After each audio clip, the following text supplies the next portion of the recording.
Yesterday we finished the construction of the collared halter top from the Clam bake pattern for the 16-inch Jamie Show doll. In order to complete that pattern, I'm going to go ahead and do the crop pants with the side inset next. So this is what we have as far as our pattern layout, and again, this is a cover from a different doll. The Clam bake design is available for 16 different size fashion dolls, so if you're interested in it for someone else, you can check the website to see if it's available. So let me go ahead and put the pattern cover to the side, and the pattern pieces that we're going to work with today are just three things. The waistband of the pants actually finishes with bias tape, so when we get to that step, I'll show you how to do it. So the first thing we're going to do is go ahead and mark our pattern pieces using that heat erasable marker, and I've already gone ahead and done that.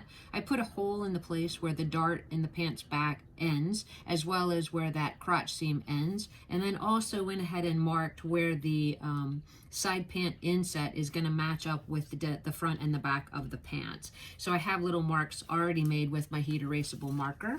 So we're going to go ahead and start with the pants back section and start by putting the darts in, and we're going to do that simply by getting a pin and sticking it at the end of where the dart's going to stop. So I tend to do it like that. You'll note on the pattern that this is a 1/4 inch seam at the start of the dart, and then I'm going to narrow it out to where the pin actually is inset into the back of the pants. So let's go ahead and put our darts in now. The seam allowance is set to a 2.5, and I'm just going to very carefully get it going.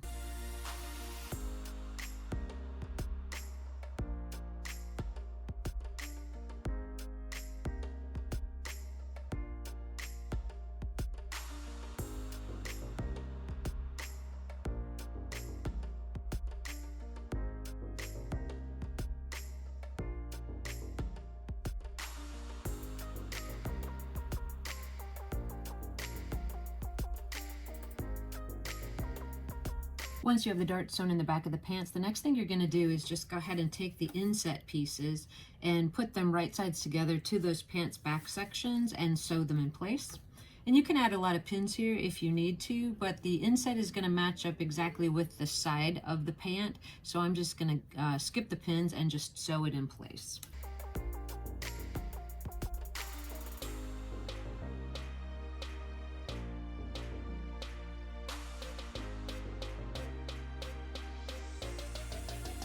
And I'm going to repeat that same thing on the other side of the pants back section.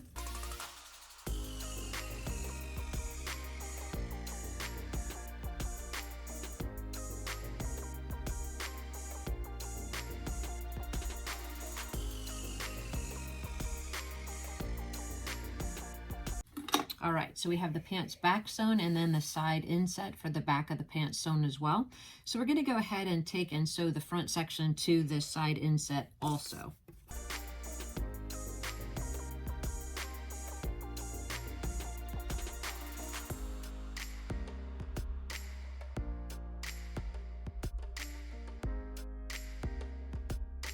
All right, and now we're going to do that again on that second side. And then we'll take everything over to the ironing board and get it pressed nice and flat.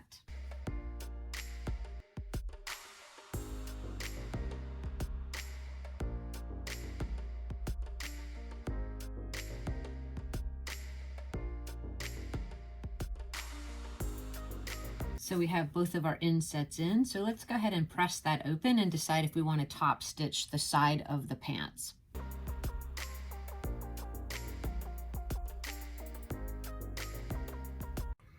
All right, so we're going to pick up where we left off yesterday. I had to take a quick break. I found out that the fabric that I was using to make the pants yesterday had a flaw in it, so I didn't want to continue the construction with that. So I've sewn this additional pair of pants up to the point that we stopped. So where we stopped at was right after putting the inset in. So now all I'm going to do is press the pants open, and when I do that, because I want to top stitch it, I'm going to go ahead and press it with all of the seam allowance to the outside of the pant leg, as opposed to opening it up and doing the seam that way. So I'm just going to hold it open with my fingers and get a nice press. I kind of want to pull away as I do it so that the line is maintained in that inset.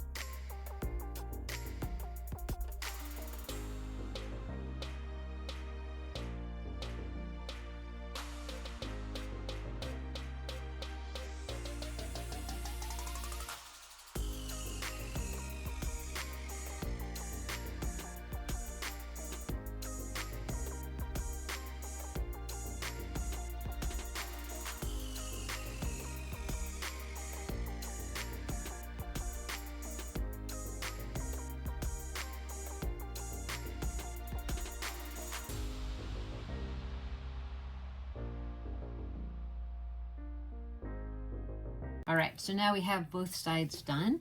And really next all we're gonna do is go ahead and add a zigzag stitch along the hem edge or the cuff edge of the pants. And then I'm gonna turn it under 1/4 of an inch and top stitch it.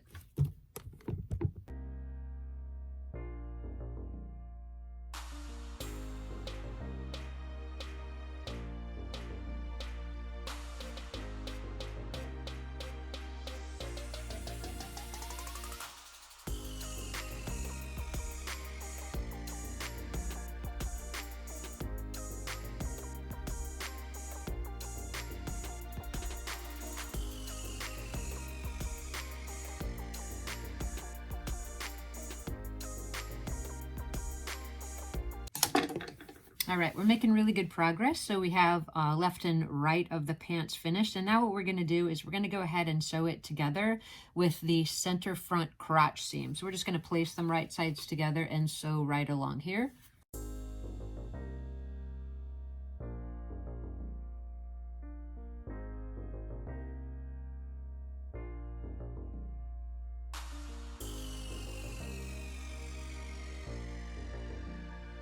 Now that we have the center front crotch seam sewn, all we're going to do is just clip in towards that seam allowance and then go ahead and press that seam open.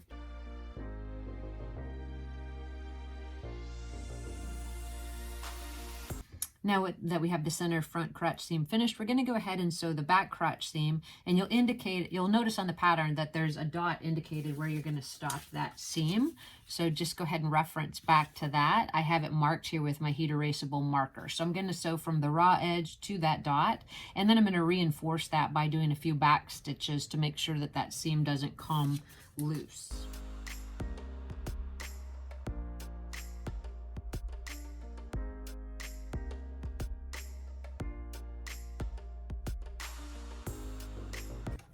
And we are making really good progress, so that's excellent. What I'm going to do is clip in towards where that seam stops. That's actually going to be the left and right back opening here. I'm going to clip a little bit more into the seam allowance, press this seam open, and then bring it back to the sewing machine to zigzag both the right and left back openings just to finish that edge.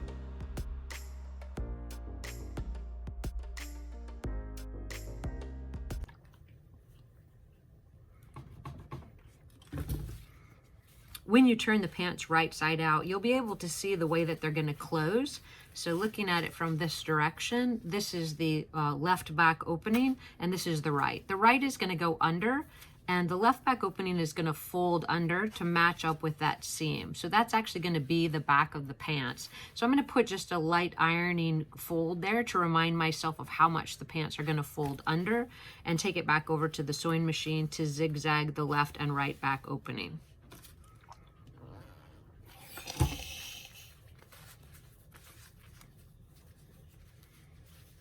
So the pants will close just like this. So just for a finishing effect, I'm going to go ahead and take a nice tight zigzag stitch on both the left and right back opening right here.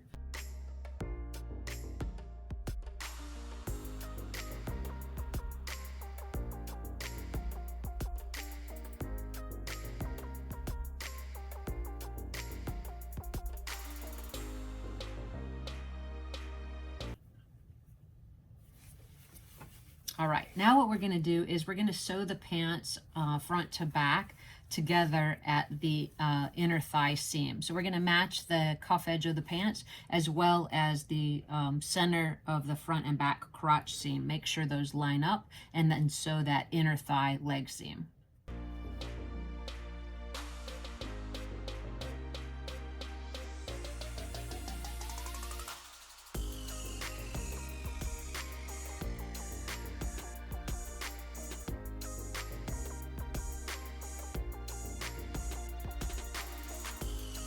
Once you have the inner thigh seam sewn, you're going to go ahead and either trim that seam allowance back, or you can use some pinking shears just to keep it from fraying any further.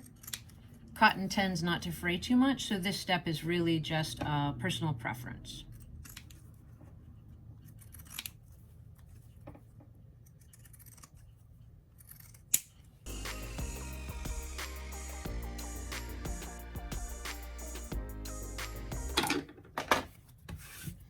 Now we're going to take the pants over to the ironing board and turn them right side out and press that inner thigh seam.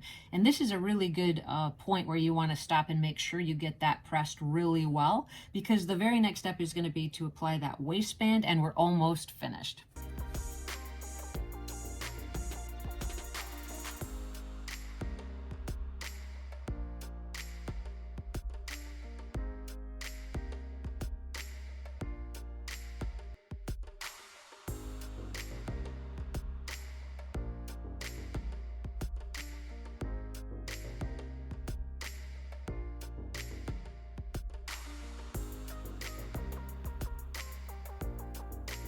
All right, now that we have the pants mostly constructed, what we want to do at this stage is just try it to the doll and make sure that it's turning out the way that we want it to before we go ahead and attach the final part at the waist. So let me get my Jamie show doll and let's slip her in and see how it's fitting so far.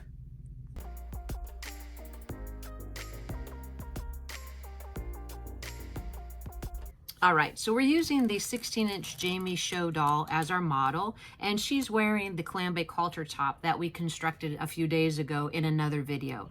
I'll leave a link to that in the description below if you're interested in constructing the top. So we'll take our crop pants and just slip them on. And at first sight, I think the fit is going pretty well. It's nice and fitted through the hips, not too loose. And in the back, you'll remember that we're tucking the right back side under, the left back side over, and that's going to be where the snap goes. And I think from that the fit is actually pretty decent. What we'll do is we'll just take the crop pants off and we'll get that bias tape and we'll finish the waist of the pants.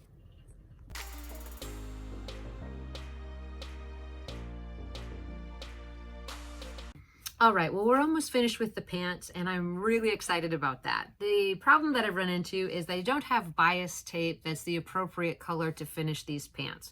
Now, the reason that the pattern was probably designed to use bias tape at the waist is because it's already finished on the edges. So, for example, this is a bias tape in gold, not something that I'm going to use to go with these pants, but a lot of times you can find it where it's not folded. It's generally a 1/2 inch in width. It's a very narrow and thin piece of material, and it has a little bit of stretch to it, so it will go around a rounded edge like a waistband and lay really flat. But since we don't have any bias tape that we can use for the project, I'm going to go ahead and just cut a piece of fabric on the bias to use in place of it. The only difference I'm going to need to do without using the pre-manufactured tape is to finish one of the raw edges, which is just going to be one of the long edges. So I measured the waistband all the way around, and it's about 6.5 inches. So I'm going to use a 7-inch by 3/4 inch strip to make my actual finish at the waist. So what I wanted to point out, if you're not familiar, is this is the selvage edge of the fabric,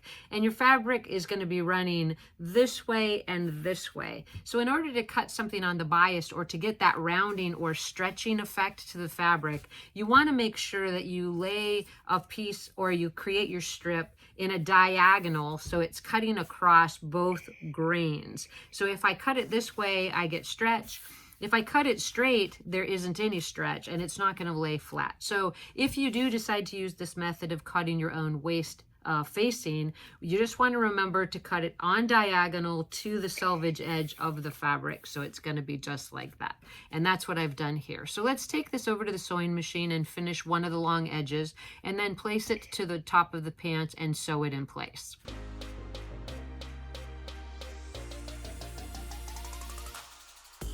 So I'm just going to use a zigzag stitch to finish one of the raw long edges of this facing.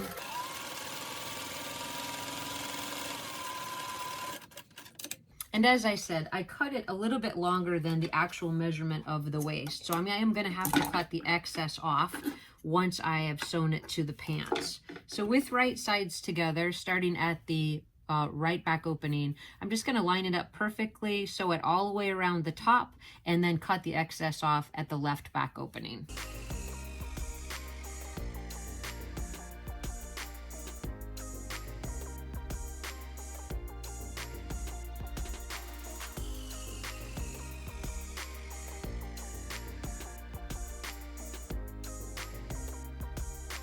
All right, so we have the facing sewn on, and as you can see, it's in excess of what we need because the end of the pants is actually right here. So I'm going to go ahead and trim the extra off, and we're going to just go ahead and press that up, and then we're going to fold all of it into the inside of the pants.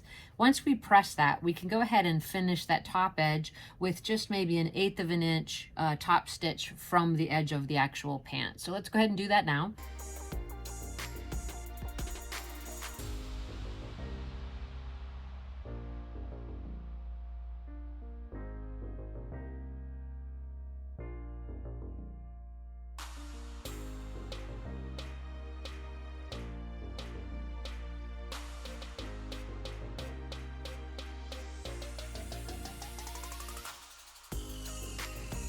Once you've ironed the top at the waistband, the thing that you want to do is look at that left back opening and how you're actually going to finish it.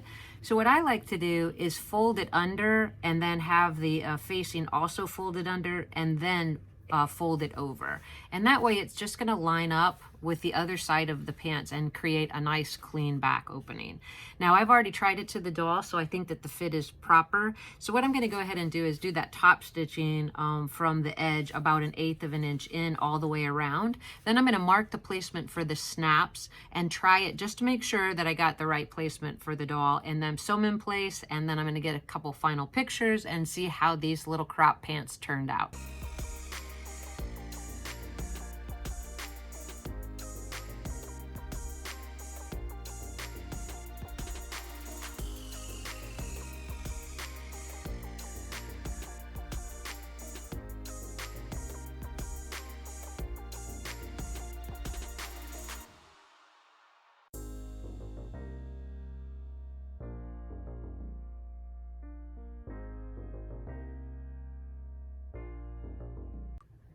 Now that we've marked the placement for the snaps with the heat erasable marker, all I'm going to do is sew the snaps in place, but first I'm going to go ahead and catch that facing to the back fold on the left back opening, just to make that a little bit neater before I sew the snap on. Then we'll get those pants onto the doll and get a few photographs and see how the final project turned out.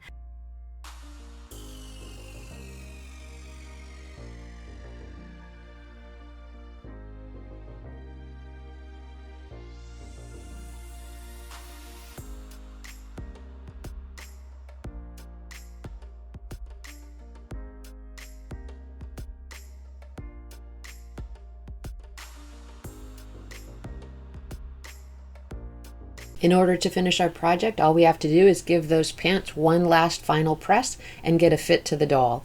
Thank you so much for coming with me for this video tutorial today. I hope it had some good information to help you construct the crop pants from the clam bake pattern. So this is our doll, and I think she's looking pretty great. She is ready for a nice summer vacation. If you enjoyed this video, please hit that subscribe button. Hit the notification bell if you're interested in seeing future content, and share this video with your friends. As always, I thank you for your time and for watching, and have a great day.